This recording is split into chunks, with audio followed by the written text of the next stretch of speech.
زحمنايو حديث زينا نفصامتات نحيدنا قريبنا لنا كتكاتتلو بخبر ኤርትራ ንጠለብ ኣፍ ደገ ባሕሪ ኢትዮጵያ ታኽታኹን ዘይሕጋውን ክትብል ናፂጋቶ ሚኒስትሪ ጉዳያት ወፃኢ ኤርትራ መራሕቲ ኢትዮጵያ ብዛዕባ ኣፍ ደገ ባሕሪ ዘቕርብዎ ዘለው ተደጋጋሚ ሙግት ዘይሕጋውን ታኽታኹን ክብል ተቃውሞ ገሊጹ። እቲ ሚኒስተር ትማሊ 29 ሚያዝያ 2026 ኣብ ዘውፅኦ መግለጺ እዚ ካብ ኣዲስ ኣበባ ዝስማዕ ዘሎ ትረኻ ሓንቲ ዓባይ ሃገር ኣብ ልዕሊ ሉዓላውነት መሬታዊ ሓድነት ጎረባብቲ ሃገራት ምስፍሕፋሕ መሬት ከም ቅቡል ክትወስዶ ትኽእል እያ ካብ ዝብል ጉጉይ መበገሲ ሓሳብ ዝተልዓለ ምዃኑ ኣመልኪቱ።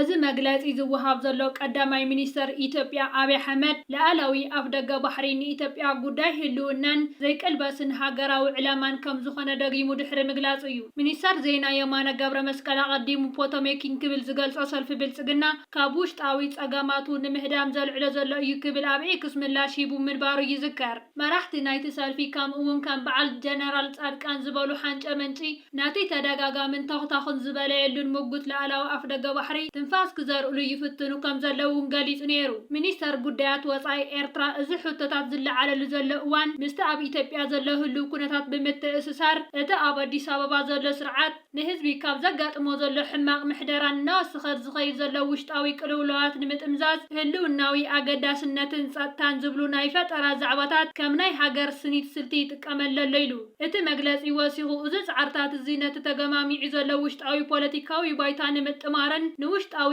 ምስሕሓባት ኢትዮጵያ ናብ ዞባዊ ቅልውላው ንምስጋር ዝዓለመ ምዃኑ ይሕብር። ብተወሳኺ እቲ ሚኒስትሪ ንጉዳይ አብይ አሕመድ ምስ ታሪካዊ ሜላ ቀዳሞት ስርዓታት ኢትዮጵያ ብምትእሳር እዚ ሜላ እዚ ናይ ውሽጣዊ ምሕደራዊ ውድቀት ንምሽፋን ግዳማዊ ተወሳእቲ ናይ ጻዕዳ ሓርማዝ ፕሮጀክትታትን ይጥቀሙ ምስ ዝነበሩ ቀዳሞት ስርዓታት ኢትዮጵያ ዘመሳሰሉ ክብል ወቂሱ።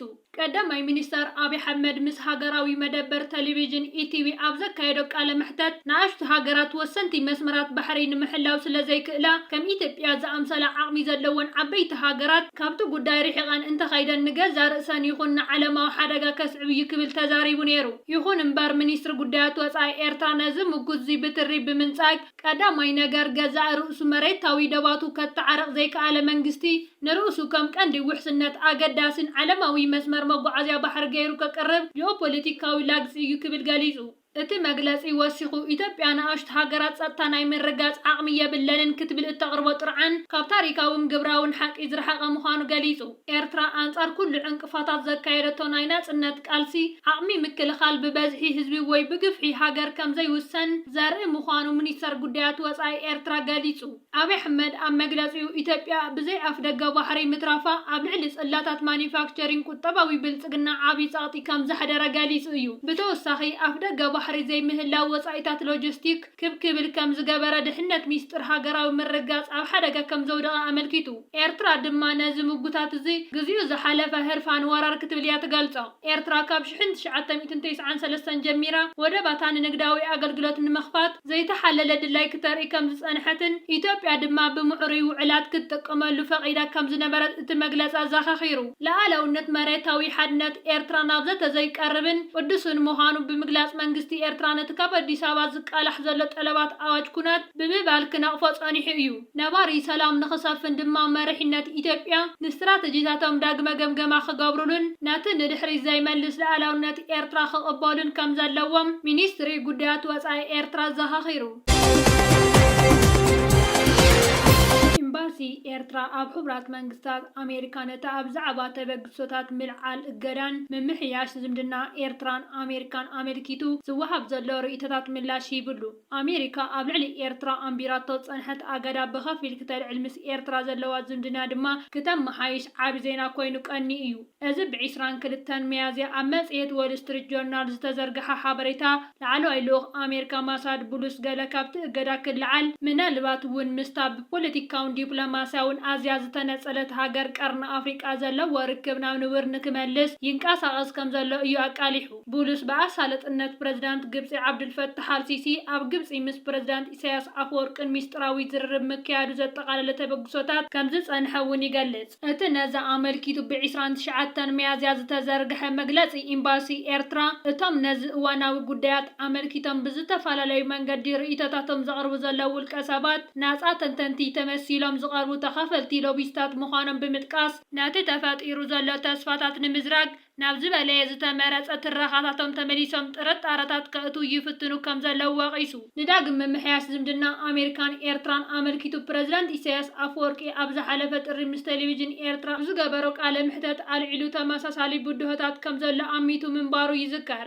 ፕሬዝዳንት ኢሳያስ ኣብ ሓደ ዓመት ዝተዓዘብናዮ ዝበሎ ጉዳይ ኣማኸርቲ ኢና ዝብሉ ነቲ ጽምዶ ጅምር ካብ ዘብዕል ዕድል ክህብዎ ይደለዩን ብምባል ሎቢስታት ኣሜሪካ ከም ዓብይ ጸገምን ዕንቅፋትን ኣቐሚጡ ምንባሩ ይዝከር። ኣብ መግለጺኡ መደወኒ ወይ ድማ መሰልጠኒ ዓይነት መልእኽቲ እዩ ብምባል ድማ ጉዳያት ወፍሪ ቁጠባዊ ምትሕግጋዝ ኣብ ዝለዓለሉ ኣብ ኤርትራ ኣይከኣልን እዩ እናበሉ ጸቕጢ ክገብሩ ወይ ነቲ ወፍሪ ኩነታት ከጋዱ ወይ ነቲ ጽምዶ ክብትንዎ ዝደልዩ ሓቐነታት ምህላዎም ቅሬታ ኣቕሪቡ ምንባሩ ይዝከር።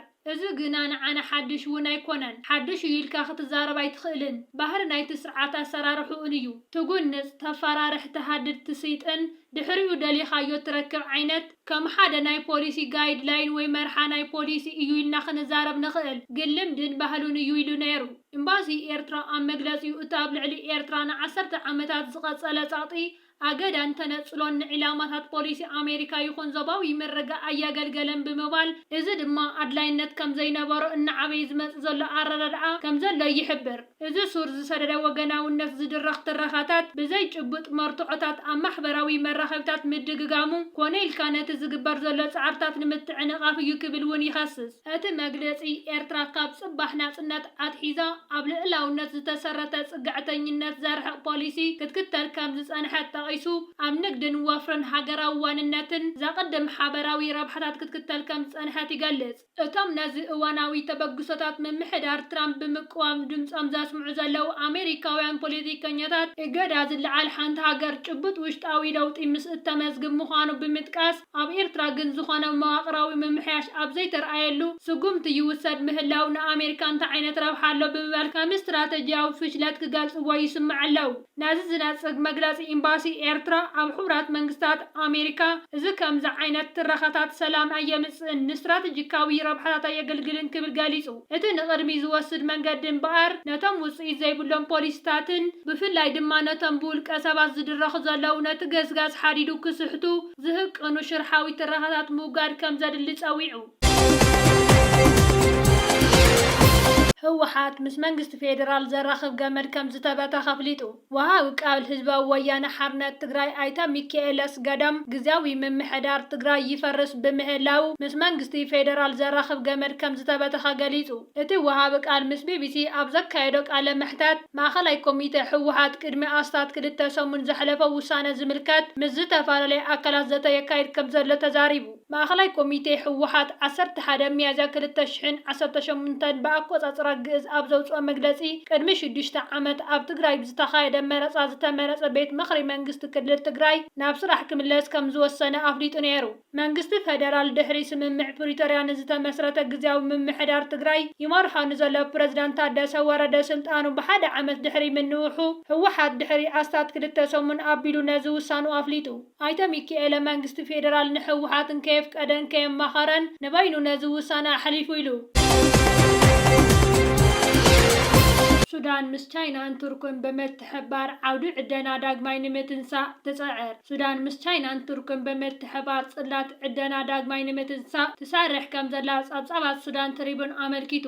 ሚኒስተር መዓድን ኑር ኣልዳይም ተሃ እቲ ውጥን ሰፊሕን ብዓብዩን ዘይተዳሰሰን መዓድናዊ ሃብቲ እታ ሃገር ንምኽፋት ሰፊሕ ጂኦሎጂካዊ ዳሰሳ ኣብ ምክያድ ዘመናዊ ዳሰሳ ቴክኖሎጂታት ምትእትታውን ዘተኮረ ምዃኑ ገሊጹ። ሰበስልጣን እታ ሃገር እዚ ስጉምቲ ብሰንኪ ግጭት ቀጻሊ ቡድሆታት እኳ እንተሃለወ ቁጠባዊ ሕውየት ንምዕባይን ጽላት ወፍሪ ንምስሓብን ዝዓለመ ምዃኑ ይገልጽ። ዝኸበርኩም ተዓዘብትና ንሕጂ ዝበልናዮም ዜናታት ኣብዚ ዛዚምና ኣለና። ኣብ ዘለኹም ሰናይ ግዜ እንዳተመነና ኣብ ዝቕፅል ቪድዮታት ክበጽሓኩም ሳብስክራይብ ዘይገበርኩም ሳብስክራይብ ክትገብሩ ብኽብሪ ንዕድም።